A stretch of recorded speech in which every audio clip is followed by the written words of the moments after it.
मैनपुरी शिक्षक शिक्षा मित्र अनुदेशक कर्मचारी संयुक्त मोर्चा के तत्वाधान में कलेक्ट्रेट स्थित तिकोनिया पार्क पर डिजिटल हाजिरी के विरोध में बड़ी संख्या में शिक्षक शिक्षिकाओं ने बिना गर्मी बरसात की परवाह किए धरना प्रदर्शन करते हुए सरकार से आर पार की लड़ाई लड़ने का ऐलान किया है।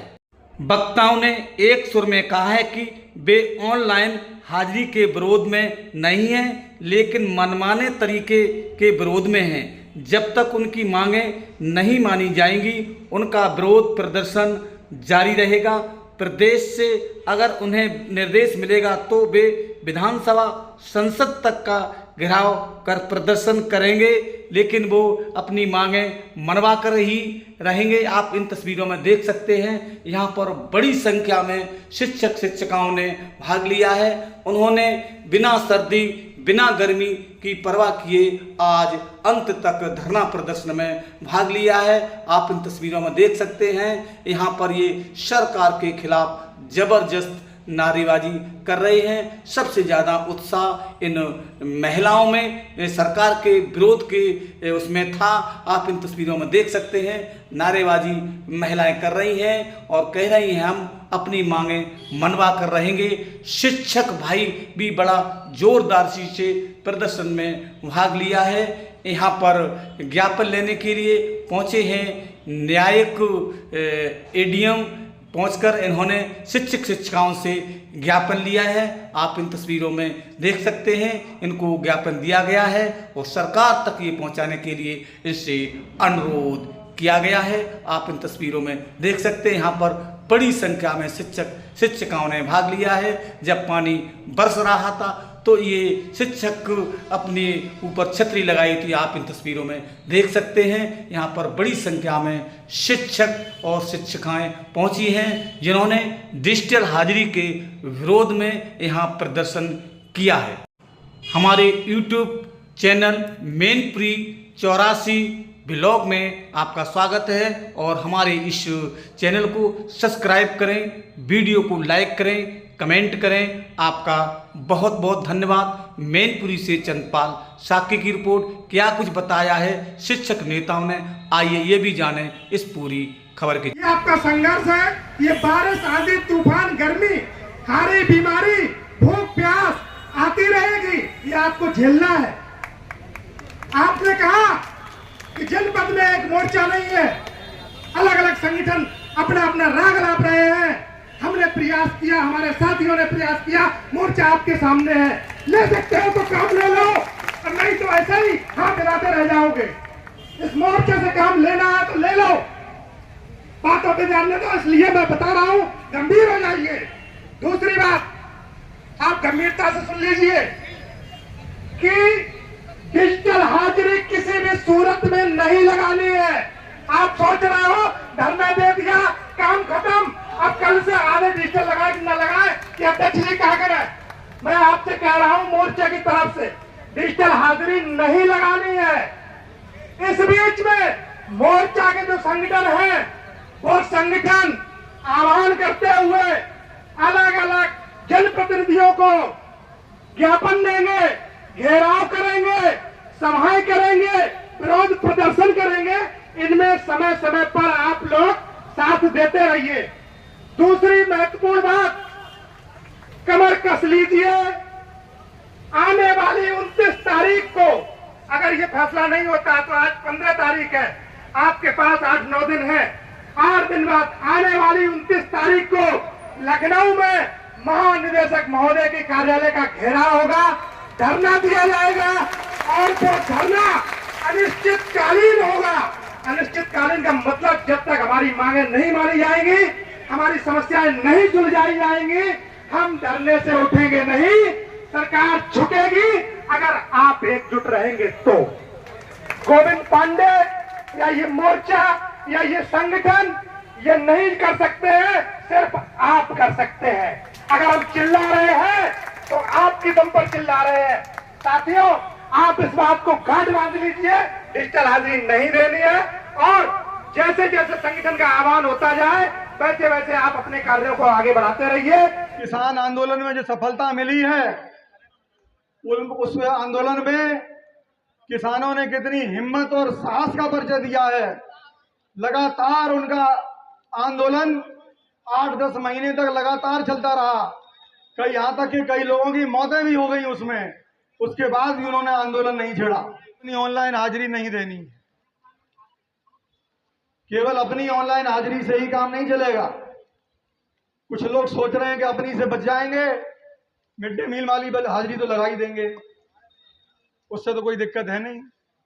मिड डे मील पंजिका भर जाएगी, जो 12 डिजिटल रजिस्टर हैं उनकी भी एंट्री हो जाएगी। और बहुत से भाइयों बहनों ने तो सेल्फी देना भी शुरू कर दिया, प्रार्थना की सेल्फी। कोई अगर खंड शिक्षा अधिकारी भी आदेश कर देता है तो वो सेल्फियां पढ़ने लगती है ग्रुप पे।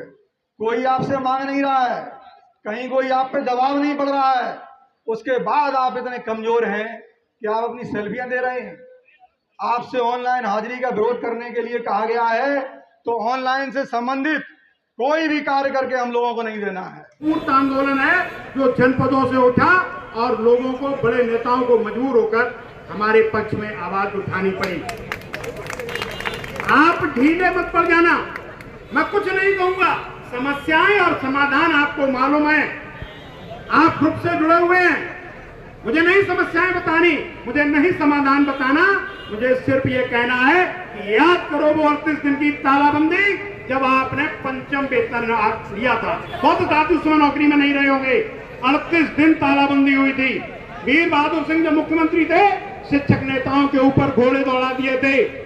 मेरे साथियों याद रखना, अगर आप ढीले पड़ गए तो ये आंदोलन बैठ जाएगा। आपको किसी भी हालत में कमजोर नहीं पड़ना है। मैनपुरी को पहला स्थान दिलाना है। मैनपुरी पूरे प्रदेश में नेतृत्व करे, मैनपुरी पूरे प्रदेश का अगुवाकार बने। हमने 4 चरण की योजना बनाई थी। दूसरे चरण की योजना गोविंद जी ने आपको बता दी, लेकिन मेरे पास 4 चरण की योजना है। और जैसा कि गोविंद जी ने कहा, राजीव जी ने कहा, अगर आप एकजुट रहे तो किसी की हिम्मत नहीं जो आपका वेतन काट दे, आपके खिलाफ कार्रवाई कर दे।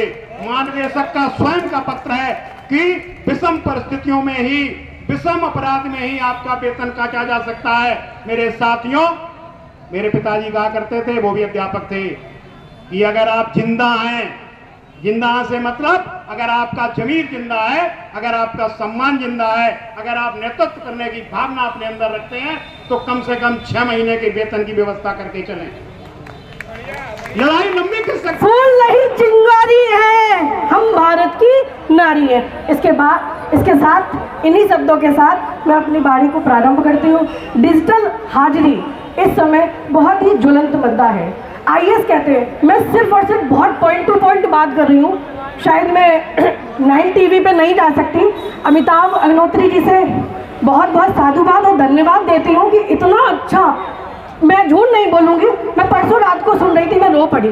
मेरे हस्बैंड बोले क्यों रो रही हो? मैंने देख, इतना अच्छा, इतना हृदय से मेरे लिए एडिटर सोच रहे हैं, खुद शायद शिक्षक भी नहीं समझ पा रहे हैं कि उनके साथ होने क्या वाला है। तो इसलिए बहुत ही चिंतन, मनन और बहुत ही ज्वलंत विषय है। इसके बाद सब शून्य है। अगर आज नहीं तो कभी नहीं। भूत, भविष्य, वर्तमान तीनों इसी पर निर्धारित है। कल जो करके गए वो हम आज भुगत रहे हैं। कृपया आज निवेदन है, आज ऐसा करो, कल आने वाले बच्चे बीटीसी में नौकरी ले सकें, बीटीसी के पद रिक्त ना रहे, बीटीसी बिल्कुल खाली ना जाए, हमारे बेसिक स्कूल बंद ना हो।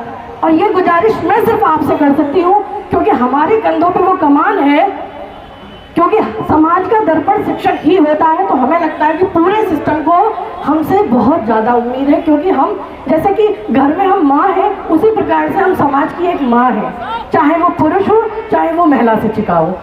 तो कृपया करके आसपास जो भी लोग हैं उनकी पहचान करके, उन्हें चिन्हित करके, उन्हें मोटिवेट करिए और आने वाला भविष्य हमारा उज्जवल बने, इसकी हम आपसे आशा करते हैं और सब हम आज इसके लिए प्रयासरत हैं।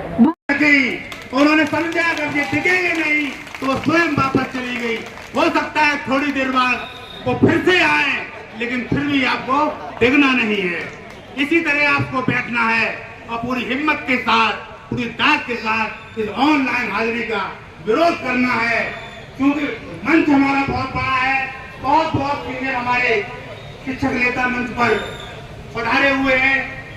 इसी के को मिला है दूध, हमने विष पिया है, ध्वंस के सम्मान पर सृजन हमेशा रो दिया है।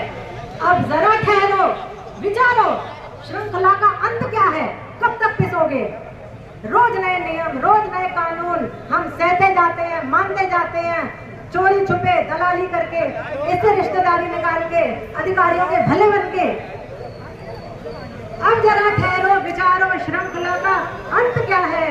इस नदी का नीर हमने आपने सबने पिया है, इस नदी का नीर हमने आपने सबने पिया है।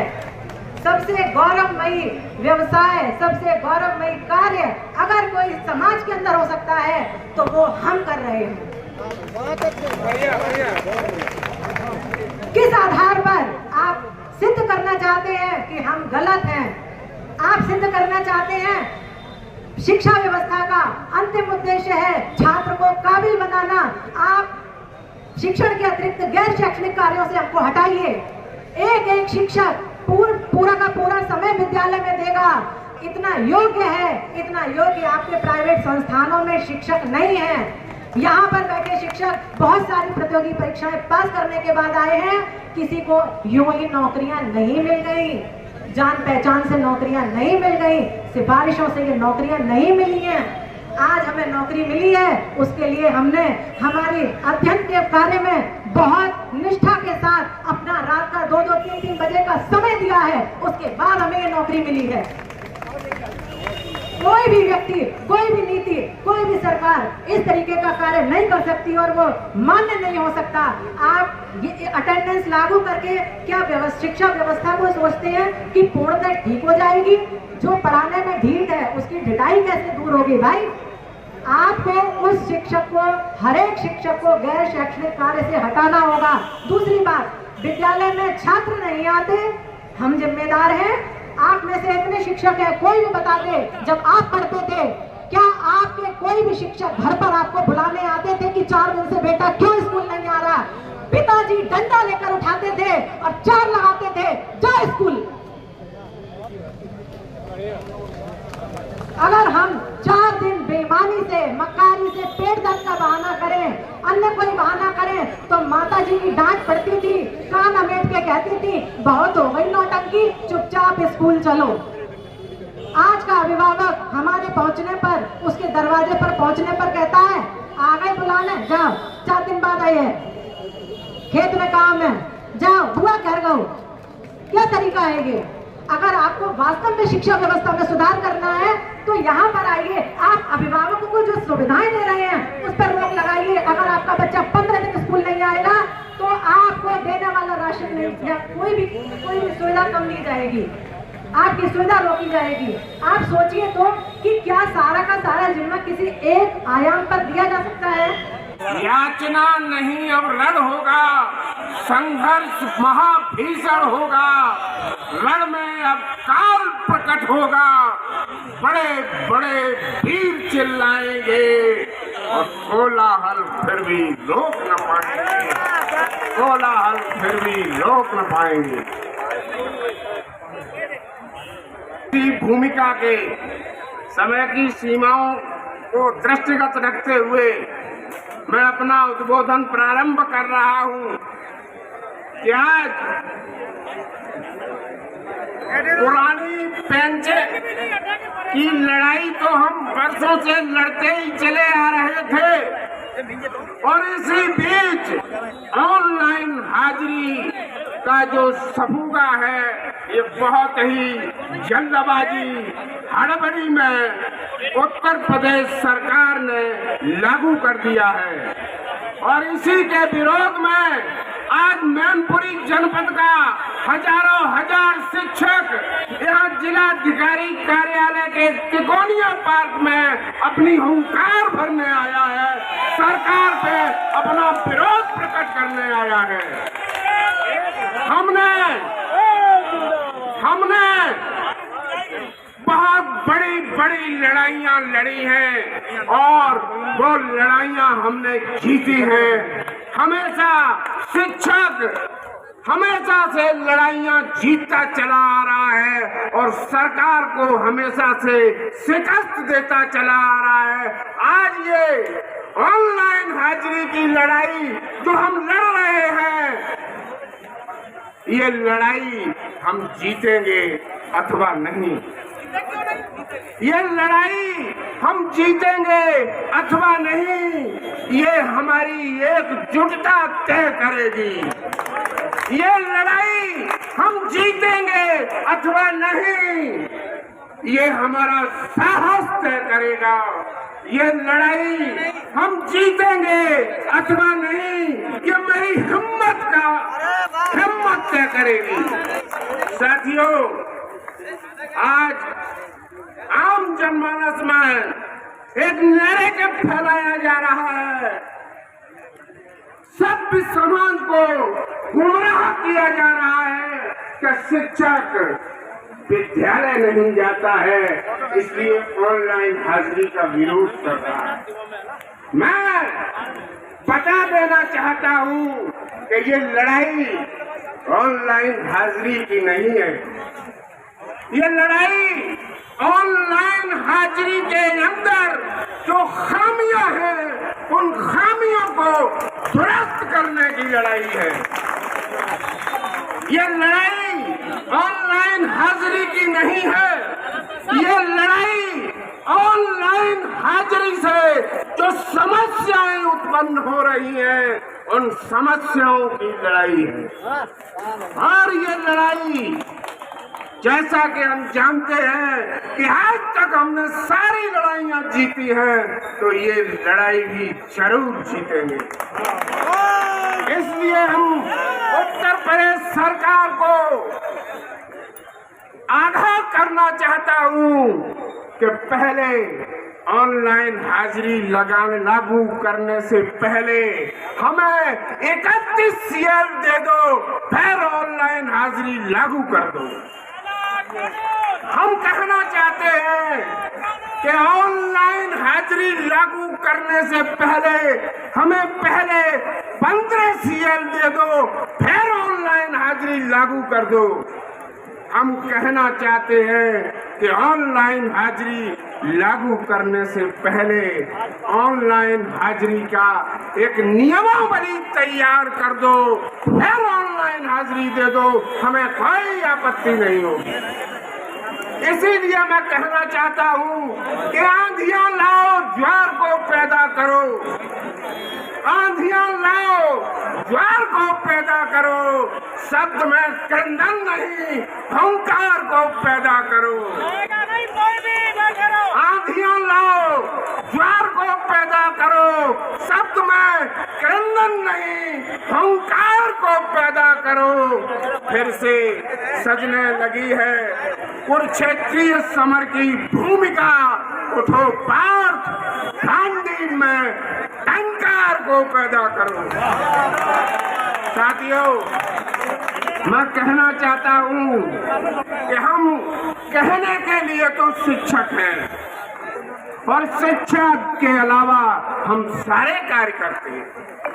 हमें शिक्षा का पाठ पढ़ाने का, कक्षाओं में जाने का, अन्य कार्यों की वजह से बहुत कम समय मिलता है। तब मैं कहना चाहता हूँ कि हम शिक्षक हैं, हमें शिक्षक ही बना रहने दो। हम शिक्षक हैं, हमें शिक्षक ही बना रहने दो। हमको गुलाम मत बनाइए, हमको गुलाम मत बनाइए। क्योंकि अगर शिक्षक नहीं बचेगा तो ये शिक्षा भी नहीं बचेगी। अगर शिक्षक नहीं बचेगा तो ये शिक्षा भी नहीं बचेगी, और शिक्षा नहीं बचेगी तो ये देश भी नहीं बचेगा।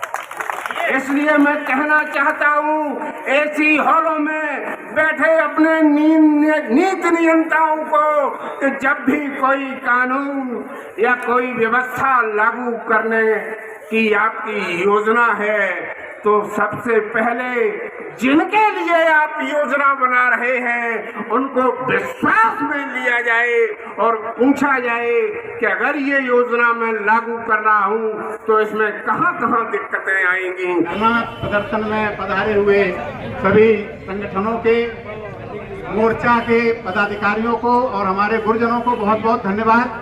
मैं एक बात कहना चाहूंगा, संगठन का साथ मत छोड़िएगा। मैं गवाह हूँ, 87 से लेकर 92 तक जो संघर्ष चला था, मेरी सेवाएं समाप्त कर दी गई थी, मेरी गिरफ्तारी के वारंट जारी हो गए थे, उसके बाद भी मैं नौकरी कर रहा हूँ संगठन की बदौलत।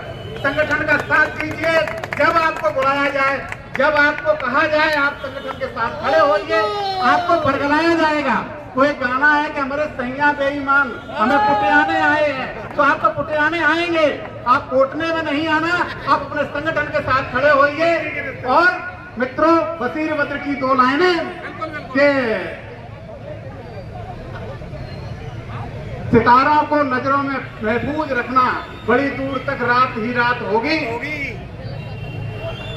मुसाफिर हैं हम भी, मुसाफिर हो तुम भी, किसी मोड़ पर फिर मुलाकात होगी। बहुत बहुत धन्यवाद।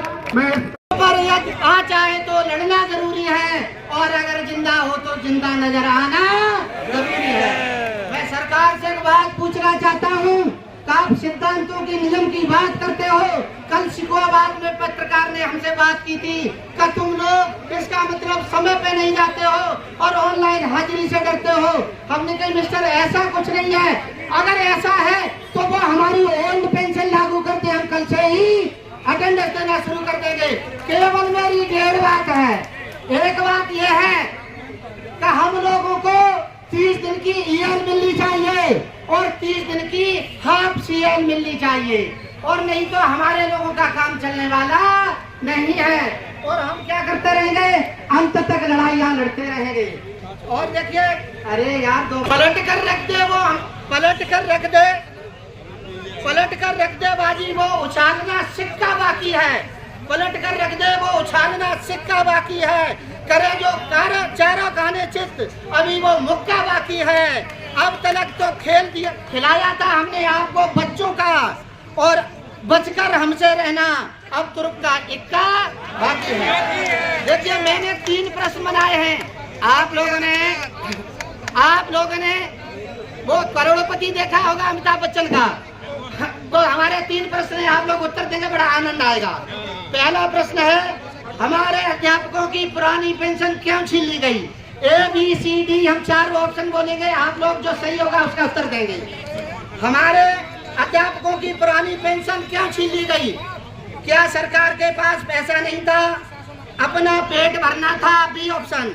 और C ऑप्शन है, क्या वो पुल बनाने थे जो जल्दी टूट जाते हैं, या राम मंदिर बनाना था?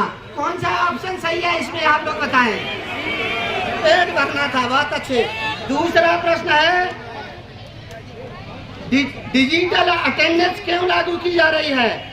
अध्यापक को गुलाम बनाना है, A ऑप्शन।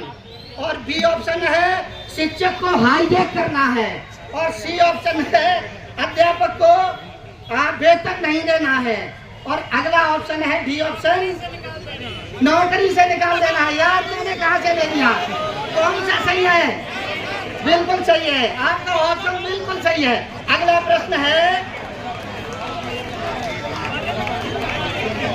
हमारी पेंशन काट करके मंत्रियों की पेंशन कर दी गई है। इस पर A option, B option, C option, D option है, आप लोग उत्तर देंगे। क्या नेता आराम की जिंदगी जीना चाहते थे? A option. और B ऑप्शन है, अच्छी अच्छी गाड़ियां खरीदना चाह रहे थे हमारी पेंशन काट के। और अध्यापकों पर क्या रोक काटना चाह रहे थे, या कई पीढ़ियों तक अपनी पीढ़ियां बनाना चाह रहे थे? कौन सा ऑप्शन? तालियां बजा दो, बहुत अच्छे, बहुत बढ़िया। एक बात कहकर के अपनी बात को विराम दूंगा। सरकार के जो नुमाइंदे हैं वो ये कहते हैं कि अध्यापक नैतिकता पर नहीं चलता है, नैतिकता की बात नहीं करता है। शिक्षक जैसा अगर नैतिकता पर नहीं चलेगा तो काम नहीं चलेगा। आजकल से आप देख लीजिए, गुरु एक ब्रह्मा के समान रहा है और उसने समाज में एक स्थान बनाया है। कल एक सज्जन बोले कि आप लोगों का वेतन रोक देना चाहिए। अरे हमने कहीं दोस्त रुक जा, क्यों रुक जा? कि तू नौकरी नहीं लगा है, लेकिन तेरा बेटा और तेरे आने वाली पीढ़ी भी टीचर बन सकती है। तो तू आइंदा की जड़ क्यों काट रहा है? हमारे पीछे जड़ मत काट, आइंदा के लिए अपनी जड़ी हालत। जय हिंद, जय शिक्षक, जय भारत। अच्छी तरह भीग लें और भीगेगा ही नहीं, इसके बाद हम इसमें नाचेंगे, डांस करेंगे। इसी क्रम में उत्तर प्रदेशी प्राथमिक शिक्षक संघ के पूर्व जिला मंत्री